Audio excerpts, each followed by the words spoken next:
নমস্কার, দেখছেন কলকাতা টিভি, সঙ্গে রয়েছে আমি স্বর্ণালী। শুরু করছি সংবাদ সারাদিনের শুরুতেই। অবশ্যই আজ আমাদের নজর রয়েছে কালীগঞ্জ উপনির্বাচনের দিকে এবং ইতিমধ্যে যেমনটা জানা যাচ্ছে কালীগঞ্জ উপনির্বাচনে সবুজ ঝড়, বড় ব্যবধানে জয়ী হলেন তৃণমূলের আলিফ আহমেদ। দ্বিতীয় স্থানে রয়েছেন বিজেপি প্রার্থী আশিস ঘোষ, আপনাদের জানিয়ে রাখি। তার পাশাপাশি তৃতীয় স্থানে রয়েছেন বাম কংগ্রেস প্রার্থী কাবিল উদ্দিন শেখ। তৃণমূলের ঝুলিতে 1,16,072টি ভোট। অন্যদিকে বিজেপি পেয়েছে 52,529টি ভোট।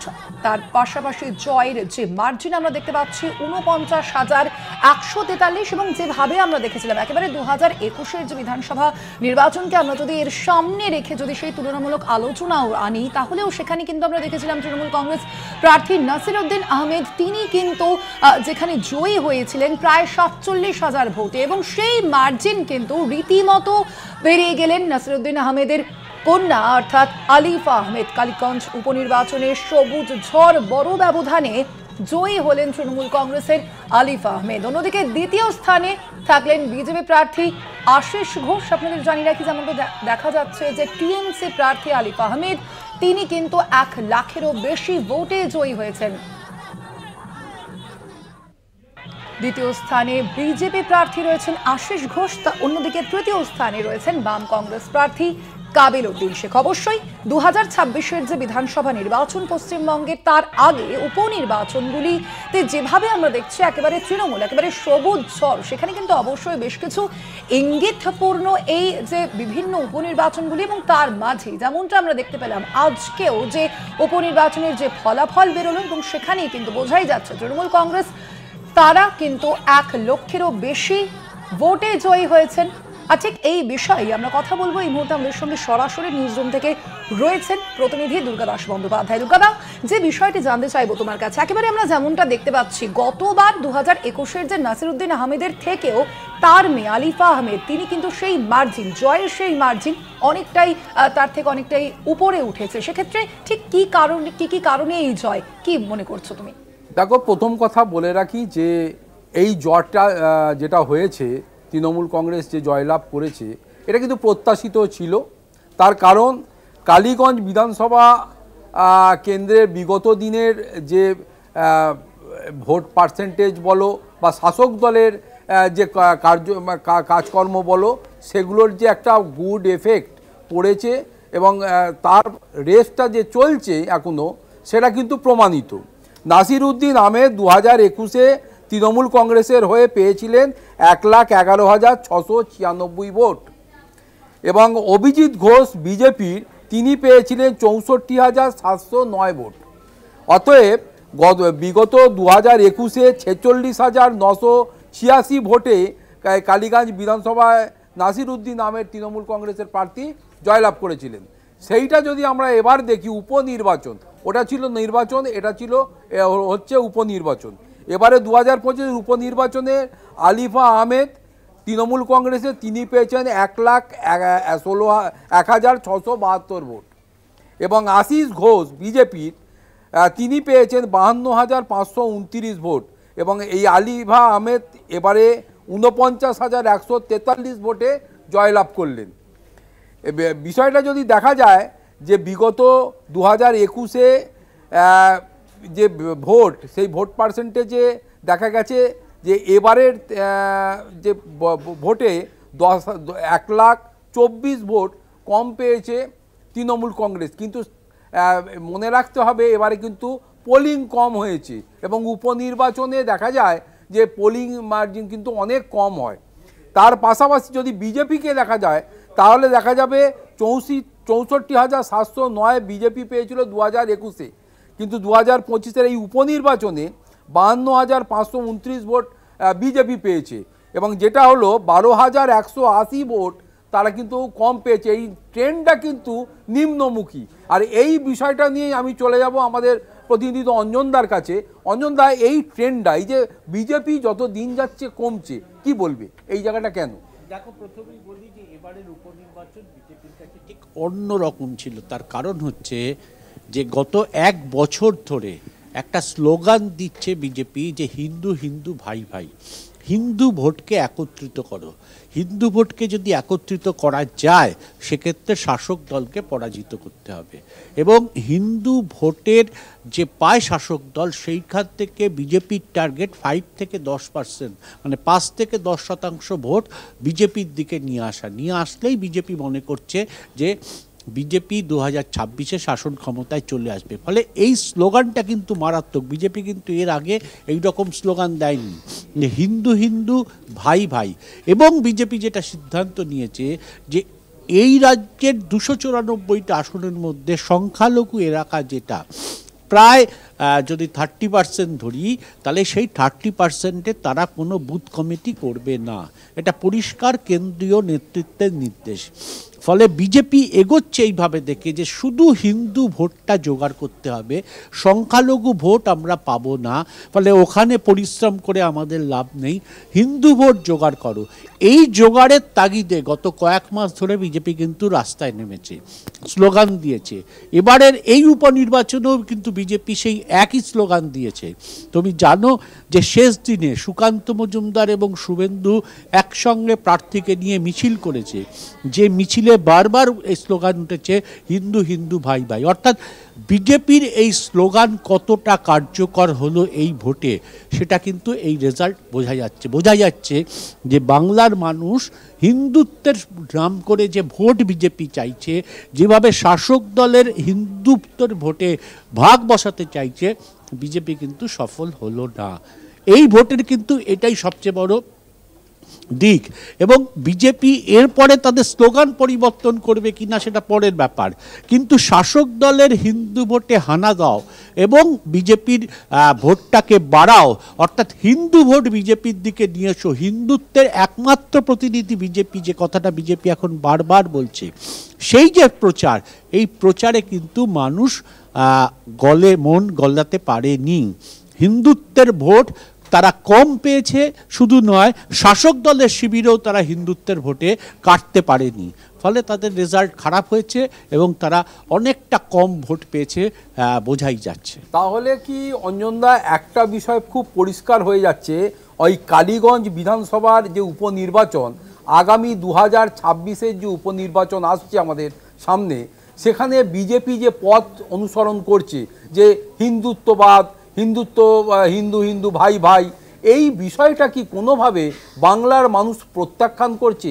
কালীগঞ্জ কি তার একটা উৎকৃষ্ট উদাহরণ হিসাবে সামনে উঠে এলো যে আগামী 2026-এ যদি বিজেপি এই এজেন্ডাকে সামনে রাখে, যে হিন্দুত্ববাদকে আমরা সামনে রেখে ভোটটাকে পোলারাইজড করব, সেই জায়গায় দাঁড়িয়ে বাংলার মানুষ কি চাইছে যে এই পোলারাইজেশন না হোক, আমরা যেরকম সংখ্যালঘু মানুষ, আমরা সংখ্যাগুরু মানুষ একসাথে থাকবো, এক ছাতার তলায় থাকবো, একসাথে আমাদের রাজ্যের ডেভেলপমেন্টের কাজে যুক্ত থাকবো। এই যে মমতা বন্দ্যোপাধ্যায় বা শাসক দল তৃণমূল কংগ্রেস যে বার্তা নিয়ে প্রত্যেকটা মানুষের ঘরে ঘরে গিয়ে পৌঁছয়, সেটাকেই কি কার্যকর তারা মান্যতা দিল বলা যেতে পারে? একদম, তুমি যেটা বলছো শেষ অংশ একদম তাই হলো। এই কালীগঞ্জের ভোটে পরিষ্কার হয়ে গেল যে বিজেপির এই স্লোগান কার্যত মানুষ নিল না। ঠিকই, এটা তুমি যদি বলো যে 294টা আসনেই কি এই রেজাল্ট, এই ফল হবে, এটা বলা এই মুহূর্তে কঠিন, কারণ অ্যাজাম্পশন করা কঠিন। কিন্তু হিন্দুত্বের ভোটের প্রথম পরীক্ষা, যে স্লোগানকে দিয়ে বিজেপি নামলো এবং সংখ্যালঘু এলাকায় আমাদের কোনো প্রচারের দরকার নেই, যে দৃষ্টিভঙ্গি নিয়ে বিজেপি নামলো কেন্দ্রীয় নেতৃত্বের নির্দেশে, তা কিন্তু এই উপনির্বাচনে ফেল করলো। মানুষ কার্যত পরিত্যাগ করলো এবং ব্যাপক অংশের, এমনিতে ভোট কম পড়েছে, তার মধ্যে দাঁড়িয়ে প্রায় 12,000-এর ওপর ভোটে বিজেপি হেরেছে। ফলে বোঝাই যাচ্ছে যে এই প্রচারটা কার্যত কোনো কাজে লাগেনি, এবং শাসক দলের শিবিরে যে হানা দেওয়া, সেখান থেকে যে 5 থেকে 10% হিন্দু ভোট বিজেপির দিকে নিয়ে যাওয়া, যেটা লক্ষ্য, যেটা কেন্দ্রীয় নেতৃত্বেরও লক্ষ্য, সেইটাও কিন্তু সফল হলো না। এটা কিন্তু এই ভোটের একটা বড় মানে রায় বলতে পারো, যে পশ্চিমবঙ্গের ক্ষেত্রে সব মানুষ, সব সম্প্রদায় একসঙ্গে থাকে এবং ভোট দেয়, তার একটা প্রকৃত উদাহরণ হয়ে রইল এই ভোট। কালীগঞ্জ বিধানসভা কেন্দ্রের যে উপনির্বাচনের আগে আমরা দেখেছি যে এ রাজ্যের দুই মহারথী বিজেপির, সুকান্ত মজুমদার তিনি কেন্দ্রীয় মন্ত্রীও বটে, রাজ্যের সভাপতিও বটে। অন্যদিকে বিরোধী দলনেতা শুভেন্দু অধিকারী, দুজন হেভিওয়েট নেতাকে প্রচারে পাঠানো হলো সেখানে, কিন্তু শাসক দলের পক্ষ থেকে ফিরহাদ হাকিমকে শুধু পাঠানো হয়েছিল সেখানে। সংখ্যালঘু অঞ্চলের মানুষ সংখ্যালঘুকে বিশ্বাস করবে, সংখ্যালঘুদের নেতাকে পছন্দ করবে, এটা তো ঠিকই আছে, কিন্তু কোনোভাবেই যে এই ধরনের দুজন হেভিওয়েট নেতা যাদেরকে বিজেপি প্রজেক্ট করে পাঠালো প্রচারে, তারা কি বিন্দুমাত্র দাগ কাটতে পারলো না বলে মনে হয় রঞ্জনদা? দেখো, বিরোধী দল সবসময় চাইবে যে তারা তাদের সব শক্তি দিয়ে একটা আসনকে উদ্ধার করা, অর্থাৎ একটা জয়ী আসন, শাসক দলের জয়ী আসনের তাদের ছিনিয়ে নেওয়া, এটা বিরোধী দলের সবসময় স্ট্র্যাটেজি হবে। কিন্তু এটা ঘটনা যে শাসক দল সাধারণত উপনির্বাচনে একজন, দুজন বা তিনজন নেতাকেই দায়িত্ব দিয়ে থাকেন, তাদের টপ নেতারা জেনারেলি উপনির্বাচনে যায় না। কোনো কালেই আমরা দেখিনি যে কোনো মুখ্যমন্ত্রী গিয়ে ভাষণ দিয়েছেন বা সেকেন্ড কমান্ডার তিনি গিয়ে ভাষণ দিচ্ছেন, প্রচার করছেন, এই চিত্র খুব কম দেখা গেছে বা দেখাই যায়নি বলতে পারো। কিন্তু বিরোধীরা সবসময় একটা টার্গেট করেন যে আমরা শাসক দলের ঝুলি থেকে যদি একটা আসন নিয়ে আসতে পারি 26-এর ভোট সামনে, তাহলে একটা বিরাট অ্যাডভান্টেজ হবে এবং কর্মীরাও এতে উজ্জীবিত হবে। সেই লক্ষ্যেই কিন্তু বিজেপি নেমেছিল। অনলাইনে যোগাযোগ করতে পেরেছে তৃণমূল মুখপাত্র অরূপ চক্রবর্তীর সঙ্গে। অরূপবাবু, যেভাবে আমরা দেখতে পাচ্ছি একেবারে আজকে এই যে উপনির্বাচনের ফলাফল, এবং সেখানেও কিন্তু সবুজ ঝড় দেখা গেল তৃণমূল কংগ্রেস নেতৃত্বের, এবং সেখানে আলিফা আহমেদের যে মার্জিন, সেই মার্জিনও কিন্তু বেড়েছে। কতটা শক্তি যোগাচ্ছে আপনাদের জন্য এই উপনির্বাচন 2026-এর ক্ষেত্রে? এইটাই তো একেবারে প্রত্যাশিত ছিল। যারা 365 দিন মানুষের সাথে থাকতেন না, যারা শুধুমাত্র মিডিয়ায় মুখ দেখিয়ে ভেসে বেড়ান, যাদের সম্বল বলতে ইলেকট্রনিক মিডিয়া, ডিজিটাল মিডিয়া এবং সোশ্যাল মিডিয়া, যারা মানুষের সাথে থাকেন না, তাদের জন্য এটাই প্রত্যাশিত, এবং তৃণমূলের জন্য এই জয় একেবারেই বাস্তবের মাটিতে সাজুজ্য রাখা জয়। ইন্টারেস্টিংলি, যেই বিজেপি প্রচার করেছিল যে তৃণমূল নাকি শুধু মাইনরিটি ভোট পায়, আজকে কালীগঞ্জের নির্বাচনে দেখা যাচ্ছে, উপনির্বাচনে দেখা যাচ্ছে হিন্দু অধ্যুষিত এলাকায় তৃণমূল কংগ্রেস ব্যাপক সংখ্যায় ভোট পেয়েছে।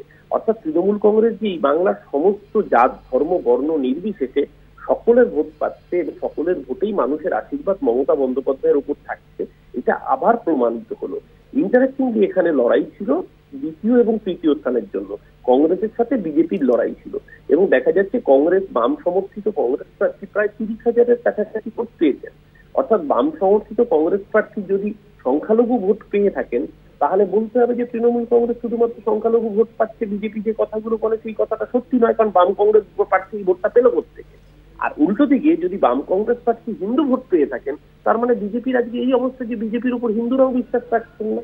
আজকে সামগ্রিকভাবে এই ফলাফল প্রমাণ করছে বাংলার 10.5 কোটি মানুষ, সে হিন্দু হোক বা মুসলমান হোক, শ্রমিক হোক বা কৃষক হোক, চাকুরিজীবী হোক, মহিলা হোক, আদিবাসী, দলিত হোক, প্রত্যেকের আশীর্বাদ মমতা বন্দ্যোপাধ্যায়ের সাথেই রয়েছে। এই বিপুল জয় প্রমাণ করে দিল সিনেমা আসার আগে যেরকম ট্রেলার আসছে, 2026 আসার আগে এই 11টা উপনির্বাচন আজকে নিয়ে প্রমাণ করে দিল 2026-এ 294 তৃণমূল অন্তত 250 আসন নিয়ে চতুর্থবারের মতো মমতা বন্দ্যোপাধ্যায়ের নেতৃত্বে, অভিষেক ব্যানার্জির সেনাপতিত্বে মা মাটি মানুষের সরকার গঠিত হতে চলেছে। ধন্যবাদ আপনাকে অরূপদা। আমরা কথা বলছিলাম, আমাদের সঙ্গে ফোন লাইনে ছিলেন তৃণমূল মুখপাত্র অরূপ চক্রবর্তী। আমরা আবারও চলে যাব, আমাদের সঙ্গে সরাসরি নিউজ রুম থেকে রয়েছেন আমাদের দুই প্রতিনিধি। দুর্গাদাস, যে বিষয়টি এবার আমি প্রশ্ন করতে চাইবো তোমার কাছে, যে তুমি যেমনটা বলছিলে এবং তার পাশাপাশি আমাদের বিশেষ প্রতিনিধি অঞ্জন রায়ও রয়েছেন আমাদের সঙ্গে, অঞ্জনদা যেমনটা বলছিল যে একদিকে যে বিভাজনের তত্ত্ব, সেই বিভাজনের তত্ত্বতে যে একেবারে ফেল করছে বিজেপি, সেটা তো বোঝাই যাচ্ছে। 2026-এর নির্বাচনের আগে এটা কিন্তু যথেষ্ট গুরুত্বপূর্ণ ফ্যাক্টর। তার পাশাপাশি আমরা কিন্তু দেখেছি একেবারে দুর্নীতি থেকে শুরু করে একাধিক যে ইস্যুতে কিন্তু সরব থেকেছে বিরোধীরা। ইভেন সংখ্যালঘু যে তোষণের সংখ্যালঘু তোষণের কথাও কিন্তু বারংবার আমরা বিজেপির মুখে শুনেছি। একেবারে সেই সবগুলো দাবিকে কিন্তু নস্যাৎ করে দিল জনগণ। কি মনে হচ্ছে বিষয়?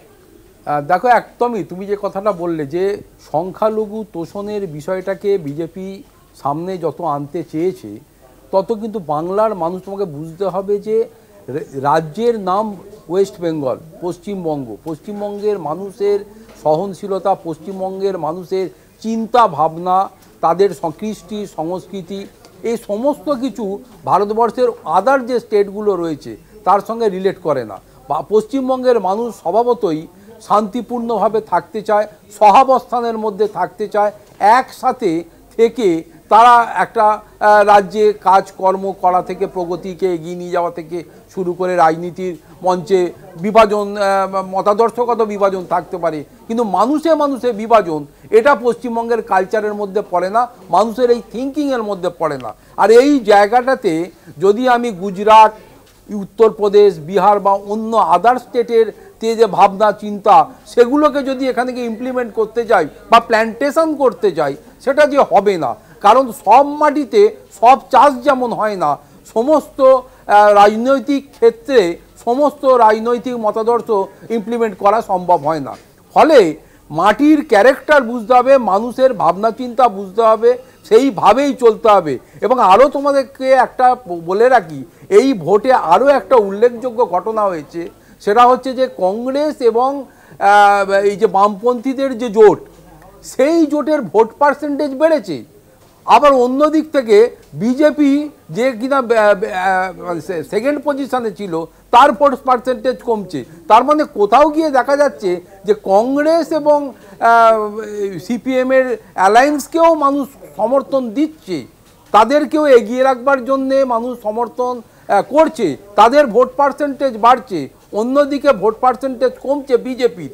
ফলে এই যে ট্রেন্ডটা 2026-এ হয়তো দেখা যেতে পারে যে একাধিক জেলায় একাধিক বিধানসভা ক্ষেত্রে সেখানে কিন্তু এই ট্রেন্ড আগামী দিনে হয়তো বাম এবং কংগ্রেস জোটকেও এগিয়ে রাখতে পারে। এই বিষয়টা নিয়েও আমি অঞ্জনদাকে জিজ্ঞেস করব। অঞ্জনদা, এই যে বিজেপি কমছে, অন্যদিকে কংগ্রেস এবং সিপিএমের যে জোট বা বামপন্থীদের জোট, তাদের ভোট পার্সেন্টেজ বাড়ছে, কি ইন্ডিকেশন? দেখো, এই ইন্ডিকেশনটা হচ্ছে যে ভোটটা বলা হয় যে বামের ভোট রামে গেছিল, সেই ভোটটা ধীরে ধীরে ফিরে আসছে। কারণ ভোটটা মূলত গেছিল তৃণমূল সরকারের অপশাসনের বিরুদ্ধে, তৃণমূলকে সরাতে একমাত্র পারে বিজেপি, এইটা ছিল হচ্ছে দৃষ্টিভঙ্গি। কেন সরাতে পারে? কারণ কেন্দ্রের শাসক দল বিজেপি রয়েছে।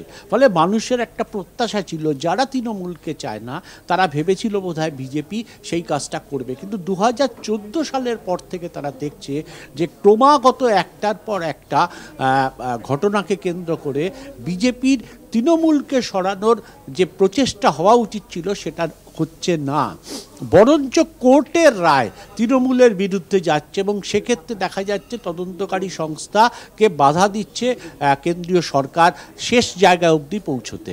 ফলে মানুষের মধ্যে এই একটা ধারণা তৈরি হচ্ছে যে বিজেপি সরাবে না তৃণমূলকে। এই জায়গা থেকেই হয়তো কিছু কিছু ভোট যারা বিজেপিকে দিয়েছিল যে তৃণমূলকে সরাবে, সেই ভোটগুলো হয়তো ধীরে ধীরে বাম কংগ্রেসের মধ্যে ঢুকছে। এটা হচ্ছে একটা।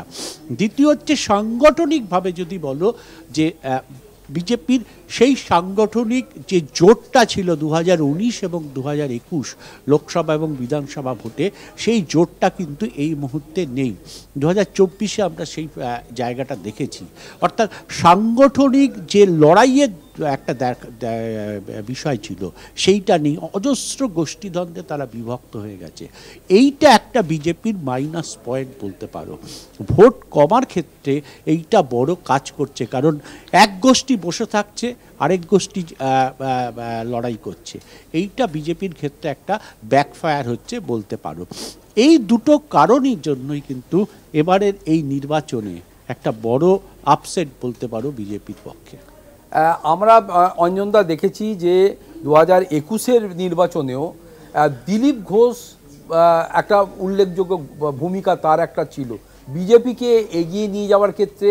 এ রাজ্যে বিজেপির সাংসদ বৃদ্ধি থেকে শুরু করে আমাদের বিধানসভা নির্বাচনে আসন সংখ্যা বৃদ্ধি করা থেকে এই যে কারিগর, এটা কিন্তু আমরা দেখেছি যে দিলীপ ঘোষ যে সময় নেতৃত্বে ছিলেন, রাজ্যের সভাপতি ছিলেন, ঠিক সেই সময়তেই এই বৃদ্ধিটা হয়েছিল। দিন যত গড়িয়েছে তত দেখছি আস্তে আস্তে ভোটের পার্সেন্টেজ যেমন মার্জিন কমছে, আসন সংখ্যা কমছে, অন্যদিকে কমে কমে বিধায়করা শাসক দলের দিকে চলে যাচ্ছে, সাংসদরা অনেকে বেরিয়ে যাওয়ার ভাবনা চিন্তা করছে, তারাও চলে যাচ্ছে।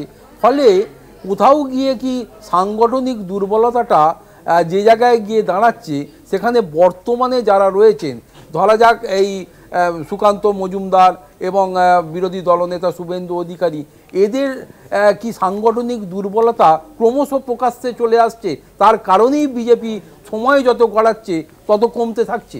দেখো, 24-এর লোকসভা নির্বাচনে বিজেপি 8টা আসন খুইয়েছে, এবং 8টা মানে 8টা নয়, একটা লোকসভা 7টা বিধানসভা নিয়ে, মানে 7-8 56টা বিধানসভা খুঁজেছে বলতে পারো। আর দুটো, মানে সেই অর্থে যদি বলো 10টা আসন খুঁজেছে, দুটো আসন তৃণমূল থেকে নিয়ে এসছেন শুভেন্দু অধিকারী। বিজেপির যে লড়াইয়ের শক্তি দিলীপ ঘোষ করে দিয়ে গেছিলেন, যে 2019-এর 18টা লোকসভা, 2021-এর 77টা বিধানসভা, দিলীপ ঘোষ চলে যাওয়ার পর সেই জায়গাটা কিন্তু বিজেপি হারাচ্ছে, এবং হারানোর মূল কারণ হচ্ছে যে গোষ্ঠীদ্বন্দ্ব। তুমি ভালো করে জানবে যে লোকসভা নির্বাচনে 2019-এ বিজেপি যে জায়গা থেকে দিলীপ ঘোষ জিতেছিলেন, জোর করে দিলীপ ঘোষ যাতে হারে তার সিট বদল করা হয়, এবং এই বদল করার পেছনে মূল কলকাঠি নাড়ার যে অভিযোগ ওঠেন তিনি সে শুভেন্দু অধিকারী।